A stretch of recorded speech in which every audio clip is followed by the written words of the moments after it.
So we're going to go ahead and taste the 2015 Chardonnay.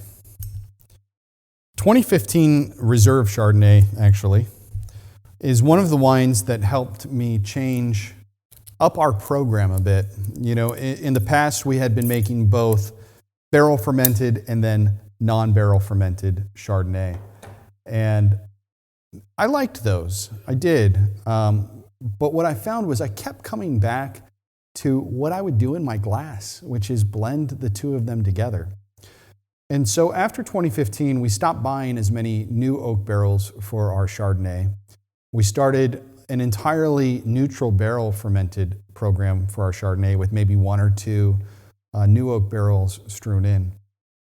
The 15 Reserve Chardonnay, though, had a slightly higher proportion of new barrels. And when it was first bottled after I'd blended it, the oak was a lot more prominent. It's been a little while since I visited this wine. My hunch is that will have dialed back.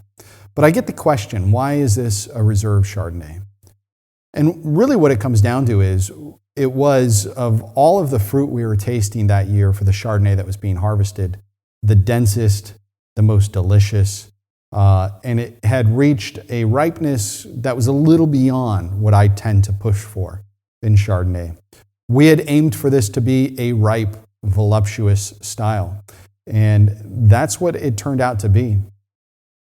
The malolactic on this was a full malolactic fermentation. So if you recall, that just means that there's a bacteria, Enococcus eni, which consumes the malic acid.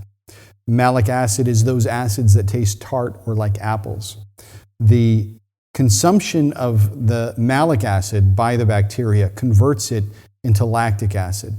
And lactic acid is what we think of when we think of yogurt and butter. So creamy. This wine was actually named by Wine and Spirits magazine as one of America's best Chardonnays.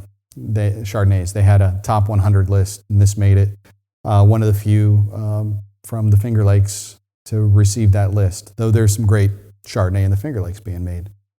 So we can see automatically the color on this is influenced both by a little bit of age and the oak. 2015, we're coming up on 4 years in bottle. The oak will always give it a little bit more of a straw or yellowish color. I like that. I think it looks pretty in the glass. Let's give it a taste and sniff. So the first thing that strikes me, there's still a bit of reduction on this. And I'm glad, because it is that reduction that works as a form of natural preservation of this wine. It also smells very broad and like a big wine. It's not typical of what we find in the Finger Lakes, but it's exciting.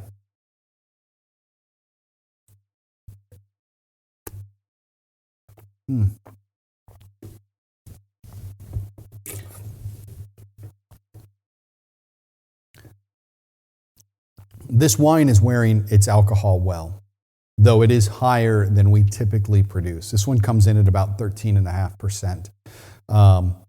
Just super dense, big on the palate. There's all kinds of ripe, I'd like to say it's more like apple pie type apple without the sweetness. There is that waxy lanolin character. There is, it blends so nicely with that gunflint, slightly smoky reduction, and then you get that mature fruit, baked fruit flavor profile on the palate. I really like this wine.